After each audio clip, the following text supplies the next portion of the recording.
मंगलम भगवती रेवा मंगलम मंगलप्रदा मंगलम शैलस्य कन्या मंगलाय तनोसरी। अपति नर्मदा के मंदिर से आपका स्नेह भाजन पंडित गिरी मोहन गुरु। अभी निर्मोही की नज़र, गुरु का सफ़र, इस छोटी सी पुस्तिका से जो दिल्ली के साहित्यकार श्री गिरिवर गिरी गोस्वामी जी ने मेरे व्यक्तित्व एवं कृतित्व पर जो कुछ कहा है 3-3 पंक्तियों में, वह विगत 5-6 दिनों से हम सुना रहे हैं। आज 7वां दिवस है, 7वां भाग मान करके चलेंगे इसको कि हमारी कृति का ये 7वां हिस्सा है। तो लीजिए आप, आज जो है केवल चालीसा की चर्चा करेंगे हम, और कल फिर आगे देखेंगे इसके बाद और कौन सा क्या प्रसंग उठाया है हमारे गिरिवर गिरी गोस्वामी जी ने। तो चलिए चालीसा की चर्चा कर रहे हैं। देखिए, हमने विशेष रूप से अपने धार्मिक जगत में आपका शिव चालीसा, दुर्गा चालीसा ये बहुत प्रसिद्ध हैं। तो फिर हमने 9 दुर्गा चालीसा लिखा है, यानी 9 देवी जो मानी जाती हैं, 9 दुर्गाएं, उनको लेकर के बनाया है। इसी प्रकार से शिव जी के जो 12 ज्योतिर्लिंग बड़े प्रसिद्ध हैं, तो हमने 12 ज्योतिर्लिंग चालीसा, और आप देखिए ये 12 ज्योतिर्लिंग चालीसा और 9 दुर्गा चालीसा की वीडियो हमने तो बनाई ही है। साथ साथ में संगीत में बम्बई की एक संस्था है, एक बहुत बड़े प्रसिद्ध और बड़े धर्म प्रेमी सज्जन हैं, उनके बारे में, उनका नाम है विजय नंदा जी। उन्होंने संगीत में करके और उसको प्रस्तुत किया है। और एक परशुराम चालीसा का तो बहुत बड़ा कहना चाहिए कि विप्र समाज की ओर से बड़ा एक कैसेट तैयार हुआ है। तो इस प्रकार से कार्यक्रम चलते रहते हैं। तो अब ज़्यादा ना कुछ कहते हुए देखिए हमारे गोस्वामी जी चालीसाओं पर अपनी टिप्पणी क्या देते हैं। नवदुर्गा चालीसा केवल 5 रुपये में आती है, जगदम्बा के 9 रूपों को अलग अलग दर्शाती है। जगदम्बा की कृपा से तो सबका ही कल्याण रहे। परशुराम चालीसा में प्रभु श्री परशुराम की गाथा है। हाथ में फरसा, गले जनेऊ, लंबा चौड़ा माथा है। शिव भक्ति, विष्णु अवतार, परशुराम भगवान रहे। देखिए परशुराम चालीसा भी यहाँ अनेक दिनों से यहाँ के जो परशुराम जयंती मनाई जाती है, उसमें जो है हमारे विप्र समाज में परशुराम चालीसा का सामूहिक पाठ होता है। और बहुत सारे देश की अनेक पत्रिकाओं में परशुराम चालीसा को सादर स्थान प्राप्त हुआ है। तुलसीदास चालीसा में तुलसी का जीवन दर्शन है। तुलसी के चमत्कारों का इसमें एक आकर्षण है। संत शिरोमणि तुलसीदास का हर युग में सम्मान रहे। क्या बात है, बहुत सुंदर लिखा भाई। 2 पंक्तियों में एक चालीसा का कितना अच्छा वर्णन किया उन्होंने। तो तुलसीदास चालीसा भाई हमारा बहुत लोकप्रिय है, अनेक जगह प्रकाशित हो चुका है और अलग से भी वितरण हुआ है छप करके। 12 ज्योतिर्लिंग चालीसा एक अनोखा ग्रंथ है। हिंदू धर्म में सबसे पुराना केवल शैव पंथ है। 12 ज्योतिर्लिंग देश में पावन सभी स्थान रहे। क्या बात है साहब, बहुत खूब लिखा साहब। मैं तो मेरी तारीफ तो मैं नहीं करूँगा इसमें, पर तो देखिए कृति के बारे में कितना अच्छा लिखा उन्होंने। अब ये कि मैं देखिए यहाँ एक बात और, सिंधियों के एक आराध्य देव हैं झूलेलाल। वो जिस प्रकार से हम लोग अपने इष्ट देवों को स्मरण करते हैं, ऐसे उनके इष्ट देव हैं सिंधियों के झूलेलाल। उनका एक हमने चालीसा लिखा है। भैया ये चालीसा तो इतना पसंद किया सिंधियों ने। ग्वालियर के सिंधियों ने हमको सम्मान के लिए बुलाया था, हम आपका सम्मान करेंगे, आइए। और उन्होंने उसे प्रकाशित करा के सारे देश में बांटा है। तो और यहाँ के भी एक हमारे सिंधी कवि हैं जो सिंधी और हिंदी में खूब अच्छा लिख रहे हैं, महेश मूलचंदानी। उनके सहयोग से भी ये यहाँ पर प्रकाशित होगा। उसका विमोचन हुआ सिंधियों के मंदिर में, और बहुत मतलब कहना चाहिए उस समाज में लोकप्रिय है। उसके बारे में देखिए क्या कहते हैं कवि। झूलेलाल चालीसा नूतन चौपाइयों में सार है, और संत झूलेलाल सिंधियों में वरुण का अवतार है। और स्वधर्म पर अडिग रहे, वो जब तक घट में प्राण रहे। देखिए अब इसके बाद झूलेलाल हो गया। अब दादा चालीसा भी लिखा है हमने। हमारे मध्य प्रदेश में एक धूनी वाले दादा हैं खंडवा में, और बड़े लोकप्रिय साहब, उनकी बड़ी विचित्र विचित्र कथाएँ हैं और बड़े वो तो अवधूत थे। तो उनको उनका एक चालीसा भी बड़ा लोकप्रिय हुआ है। वो सुनिए उसके बारे में क्या कहते हैं हमारे गोस्वामी जी।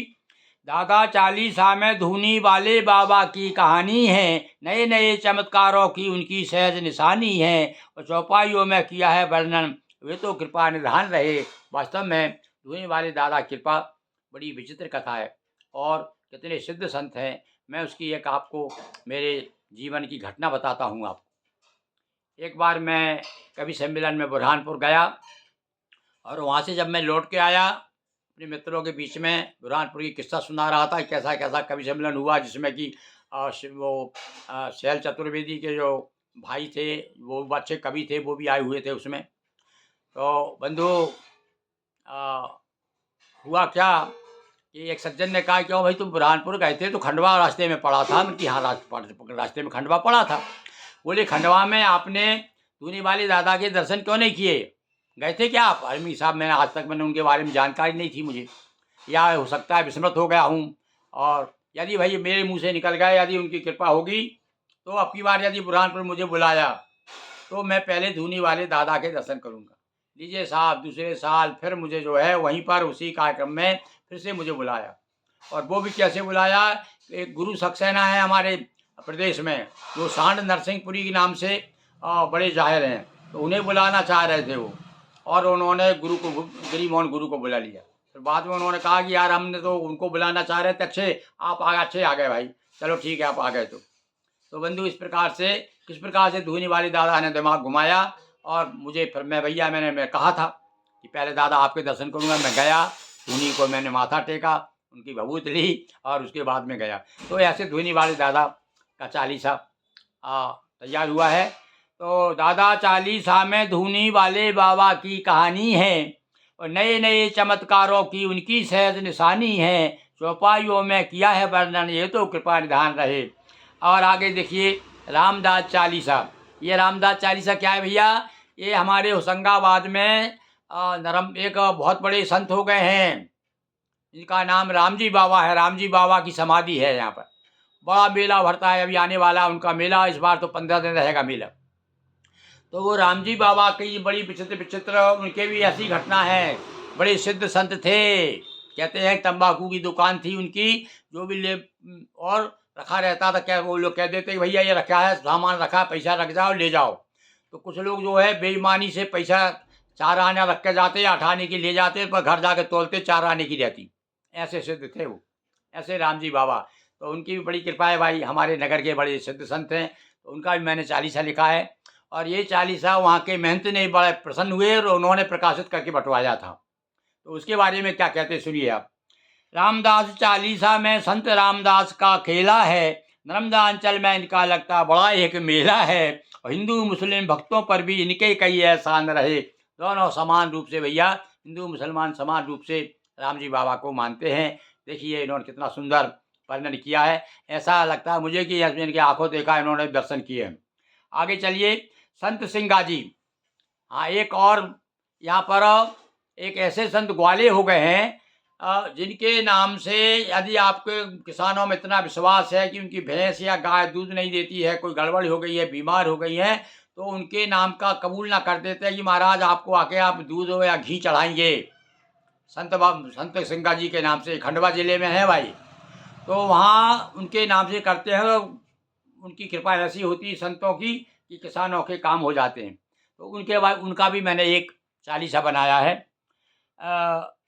संत सिंगा जी चालीसा में चौपाइयों का जोर है, और डाकिया की छोड़ो नौकरी, हर से लगाई डोर है, सिंगा जी की करो आरती, ना कभी अज्ञान रहे। कितना अच्छा लिखा उन्होंने।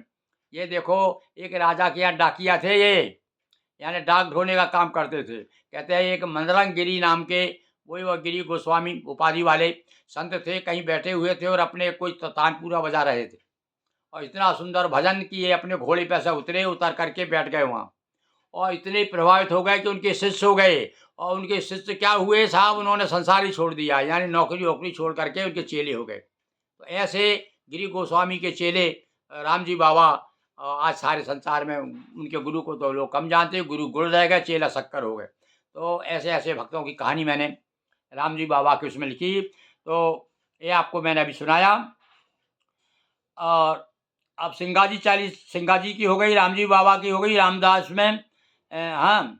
और अनसुईया के पुत्र दत्तात्रेय भगवान बत कहलाए थे, कीट पतंगों को ही अपने 24 गुरु बनाए थे, दत्तात्रेय चालीसा से तो बना सदा सब ज्ञान रहे। दत्तात्रेय चालीसा लिखा है, उसमें उनके 24 गुरु। और जैसा कि मैंने बताया, दत्तात्रेय चालीसा तो इतना पसंद आया, गुजराती के साहित्यकार डॉक्टर कमल पुंजानी जी को। बहुत बहुत वयोवृद्ध है, हमसे भी ज़्यादा उम्र है उनकी, 85-86 की होगी इस समय। हम तो अभी 82 में चल रहे हैं। तो इस समय उन्होंने इसका गुजराती में भाषांतर करके अलग से बड़ी सुंदर किताब निकाली। और उनने भी एक चालीसा लिखा है, बहुत अच्छे कवि है, साहित्यकार हैं।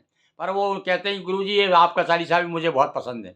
तो वो गुजराती में भी, आप गुजराती जो देख रहे हैं हमारा ये चैनल, वो भी ये चालीसा का लाभ ले सकते हैं। भीलड़ देव चालीसा तो काव्य की एक प्रस्तुति है, लोक देवता भीलड़ देव की ये रखे स्तुति है, भीलड़ देव के पास में ही तो भैरव का भी थान रहे। देखिए पूरा पढ़ा उन्होंने चालीसा को, और उसके बाद में अपने विचार दिए। वहाँ पर एक भैरव का स्थान भी है, भीलड़ देव के लोक देवता हैं। और ये बताते हैं भैया भीलड़ देव के बारे में कि ये बंगाली में जाकर के, बंगाली जो जादू करनी थी उसको भी परास्त करके और उसको जीत करके और लौट करके यहाँ आए थे। तो आज भी उनके नाम से भैया उतने प्रसिद्ध है कि किसी को सर्पदंश भी हो जाए तो उसके नाम की चोटी में गठान लगा देते हैं, तो वो सर्प जो है काटा ठीक हो जाता है। तो बड़े सिद्ध और चमत्कारी संत हैं, तो हमने उनको भी नमन किया है अपने चालीसा के माध्यम। तो आज इतना ही चालीसा की चर्चा हो गई। उस समय इतने ही चालीसा मैंने लिखे थे। अब इसके बाद तो होते होते भाई 2012 से लेकर 10-12 साल में वो प्राय पहले 16 चालीसा थे और अब हो गए 37। और अब जो है 2-3 और हो जाएंगे, तब फिर एक किताब के रूप में आपके सामने आएंगे।